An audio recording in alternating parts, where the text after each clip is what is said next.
ঘন্টা কথা না বলে থাকতে পারা মানুষটা আজ দিনের পর দিন কথা না বলে থাকে। পৃথিবীর নিয়মগুলো বড়ই অদ্ভুত। যাকে তুমি সবচেয়ে বেশি ভালোবাসো সেই তোমার দুঃখের কারণ হবে। প্রিয় মানুষগুলো শুধু রাগটাই দেখে, রাগের মধ্যে লুকিয়ে থাকা ভালোবাসাটা দেখে না। মিথ্যে প্রতিশ্রুতির চেয়ে কাউকে সরাসরি ফিরিয়ে দেওয়াই ভালো।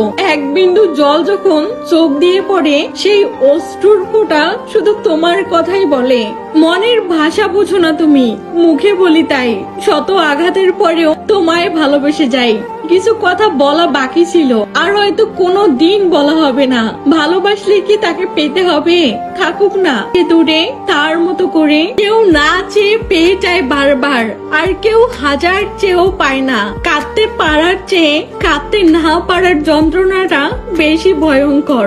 হয়তো তোমায় পাবো এই আশা নিয়ে এখনো অপেক্ষায় থাকি। শূন্যতা অনুভব করে যদি ভালোবাসা হয়, তাহলে আমি তোমাকে প্রতিটা মুহূর্তে ভালোবাসি। সত্যিকারের ভালোবাসাগুলো কখনোই সঠিক মর্যাদা পায় না। কপালে সুখ লেখে না থাকলে সে কপাল পাথরে ঠুকেও লাভ নেই।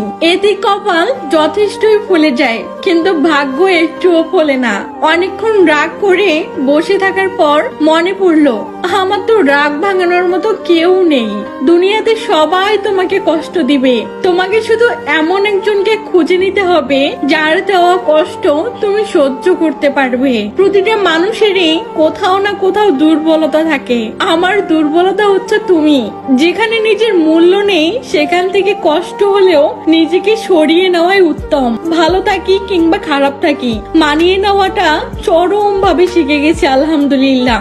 আমি ছিঁড়ে ফেলেছি ডায়েরির পাতা, যেখানে লেখা ছিল হাজারো স্বপ্নের কথা। শুধু ছিঁড়তে পারিনি আমার মনের পাতা, যেখানে জমে আছে অনেক ব্যথা।